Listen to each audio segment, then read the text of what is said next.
During a crisis, it's going to be absolutely vital that you can get the best from everybody in your team.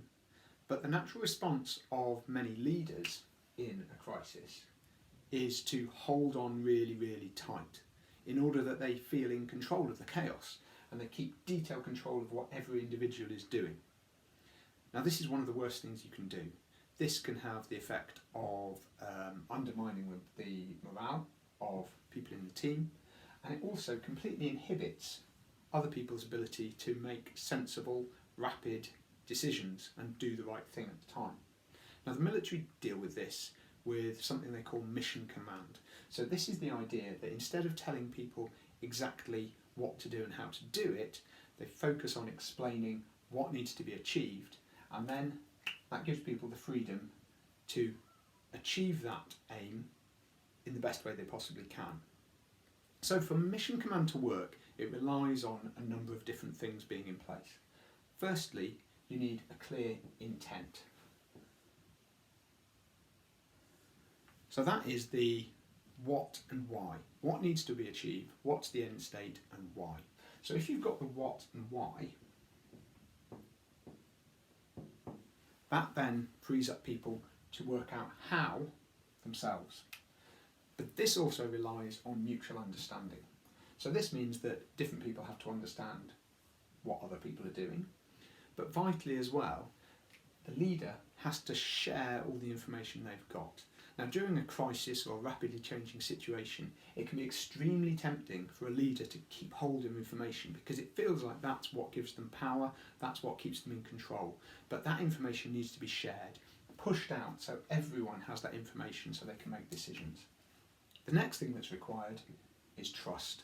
Now, this is absolutely vital, and it can only be built up over time. But there are a number of things that can be done to enhance this trust. The first thing is always look after your people. Always do the best you can for your people. Think of them, empathise with them. The second thing is to be ruthlessly honest. So in a crisis, you must never ever avoid the difficult conversations.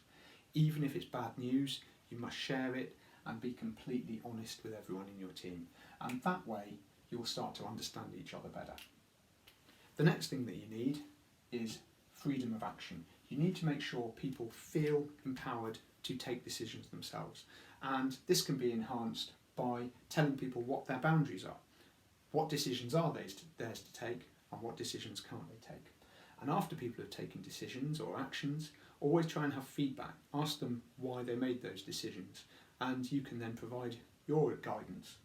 But never tell people they were wrong. So by building up that mutual understanding, you can then start to delegate more authority.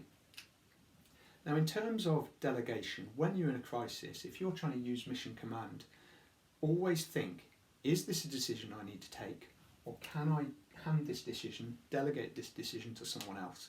And you want to keep pushing down decisions, give them to other people to take, and that will empower them and mean that they can respond appropriately. And the final factor in mission command is making sure that you always give people the resources they need. If you're setting them a task or giving them something to achieve, make sure you give them the resources they need so that they in turn can achieve that and will trust that you are looking after them. So, to get the best from everyone, don't hold on too tightly as a leader. You need to have a clear intent, explain what and why needs to be achieved. You need to share information so that everyone has mutual understanding. You need to trust people, give them the benefit of the doubt. Make sure people have freedom to make their own decisions and get feedback from how they make those decisions, and always allocate people the resources they need if you're going to give them a task.